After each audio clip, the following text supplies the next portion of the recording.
كلنا عندنا insecurities يا عزيزي. بعدين الفكرة في ايه بقى؟ الفكرة في ان كل واحد فينا على راسه بطحة. وبعدين اقصد ببطحة هنا بطحة اللي هو حاجة في شخصيته خايف تظهر، حاجة فاكر انها مشكلة فيه في حين انها مش مشكلة، بس هي قلة ثقة في نفسه او صورته مهزوزة قدام نفسه. واحد مثلا عنده عيب ولا في حاجة في شكله بسيطة، فاكر ان كل الناس مركزة واخدة بالها منه وبتاع. هي دي البطحة اللي اقصدها. كلنا على راسنا بطحة، وكل واحد فاكر ان بطحته هي اكبر بطحة، وان كل الناس مركزين على بطحته هو، في حين ان كل واحد مشغول ببطحة نفسه. فكرة ان كل واحد فينا فاكر انه هو الوحيد اللي معيوب وكل الناس فلة، دي هي السبب الرئيسي في ضعف ثقته في نفسه. عدم تقبله لان العيب ده شيء عادي، وان حتى لو حد عينه جت على العيب ده مش معناه كده ان هو شافني قليل او شافني ولا حاجة. هو ده اللي بيخلي ثقتنا في نفسنا ضعيفة. الفكرة انه انا مستنية رأي كل الناس يقولوا لي ان انا 100 وتمام علشان ابقى ماشية رافعة راسي واثقة من نفسي، هو ده السبب الرئيسي في ضعف الثقة بالنفس. انا اقول لكم كده ايه يعني مثال مبسط اللي انا بتكلم فيه. انا كنت في ميتنج جروب من الناس كده، بنتكلم في حاجة انا يعني طالباها او حاجة انا عايزاها، والناس بتحاول تعمل لي اللي انا عايزاه ومعرفش ايه. انا كنت رايحة انا وشخص. طيب احنا قاعدين على الترابيزه المستديره وبنتكلم وبتاع، وانا سايبه الشخص ده يتكلم. انا في حاجات هموت واقولها ومش عايزه اقولها وبتاع، لان انا في حاجات معينه انا طالباها وهو ده اللي يهمني من الليله دي كلها، وهم عمالين يتكلموا ديبلي قوي وفاهمين في مجالهم قوي وبتاع، وانا قاعده بقى كده اللي هو وفي حاجه انا عايزه اقولها بس مش عارفه اقولها ليه.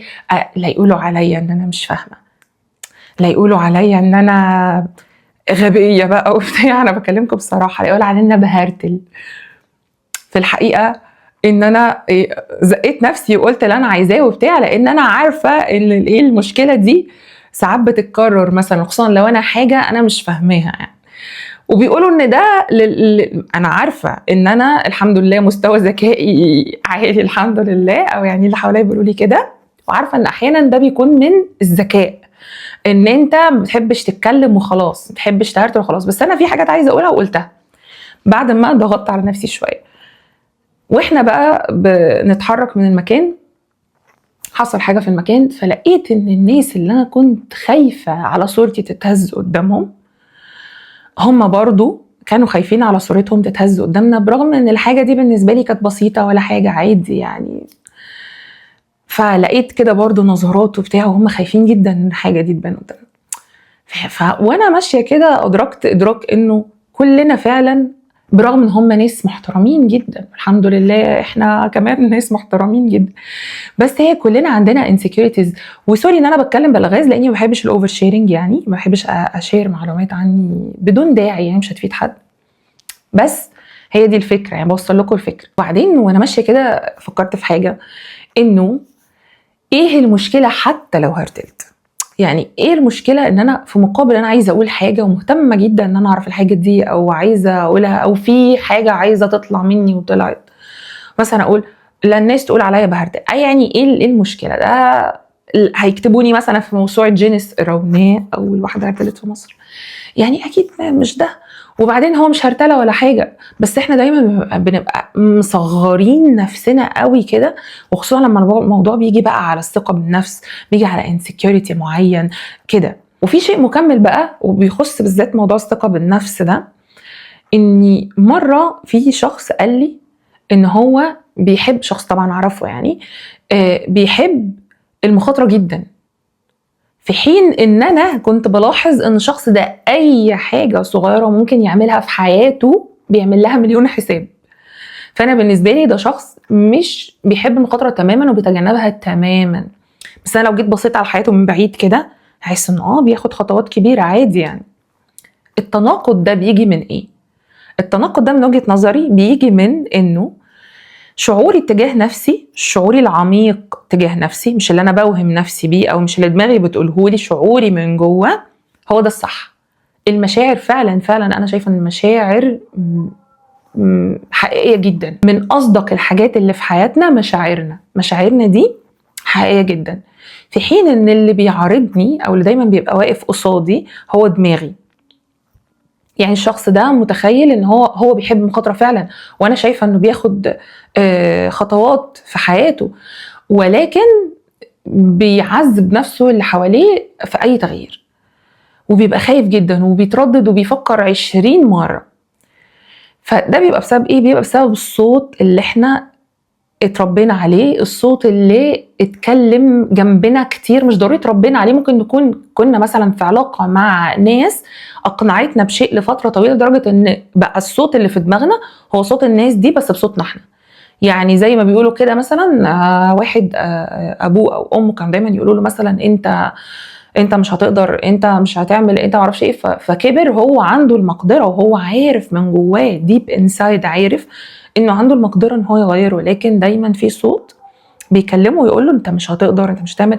والصوت ده صوته بس هو الصوت القديم، بس احنا كبرنا فبقينا نقوله بصوتنا احنا. رايي في الموضوع ده ان اصدق احساسي، وخصوصا لو في ادله، لو في حاجات انا عديت بيها ونجحت.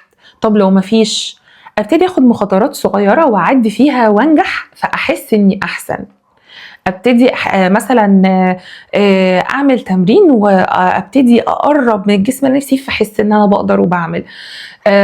احس مثلا انه كان في حاجه كنت، او في قرار كنت مفروض اخده في حياتي، طب ما اخده واشوف واجرب. الحياه تجارب، واحيانا اكتر الحاجات اللي احنا نخاف منها هي اكتر حاجات بتجيب نتيجه احنا ما كناش متخيلينها. على عكس في بعض المرات برضو حاجات بنبقى متخيلين ان احنا هنكسر الدنيا فيها وتفشل فشل ذريع. مش بقول ان احنا نمشي كده عمياني مغمي عيني وماشي كده على الله حكايتي، لا. انا مثلا ممكن اخطط للحاجه بنسبه 80%، وده مبدئي. انا بخطط للشيء بنسبه 80%، ال 20% دي بتاعت ربنا. ما بتواكلش، يعني ما برميش نفسي في التهلكه، بس بخطط وبسيب الباقي على ربنا. وحته ان انا اسيب حته على ربنا دي بتقوينا بشكل، يعني فعلا لما يكون عندنا الايمان بالقدر خيره وشره، اني عارفه ان سواء ده او ده مكتوب من عند ربنا، وفي الحالتين في مصلحه ليا، مصلحه دنيويه، مصلحه للاخره. بس هو انا شايفه ان ده في حاجه، في مصلحه ما. فدايما سايبه كده الجزء ده على ربنا. طبعا احنا بنتوكل على ربنا في كل شيء، ولكن قصدي ايه، مش ضروري ابقى مخطط للحاجه بنسبه 100%. ممكن ابقى مخطط لها بنسبه 80-90%، وسايبه الباقي ده اللي هو ايه، بتسهيل ربنا بقى. بحس ان دايما ده بيخليني عندي حته المخاطره، بيخليني مع الوقت اثق في نفسي، سواء اخفقت هتعلم، سواء نجحت هثق في نفسي، ويبتدي ثقتي في نفسي تكبر واحده واحده، خصوصا لو هي ما اتبنتش من وانا صغير. وبس كده. الموضوع كان متشعب شويه، بس انا كنت حابه ان انا اقول لكم الكلمتين دول مهمين قوي، علشان ما نحسش ان احنا الوحيدين اللي في الدنيا اللي عندنا مشاكل، احنا الوحيدين في الدنيا اللي مش واثقين في نفسنا. كل الناس عندها مشاكل. اكتر حد انتوا شايفينه واثق في نفسه عنده نقط ضعف.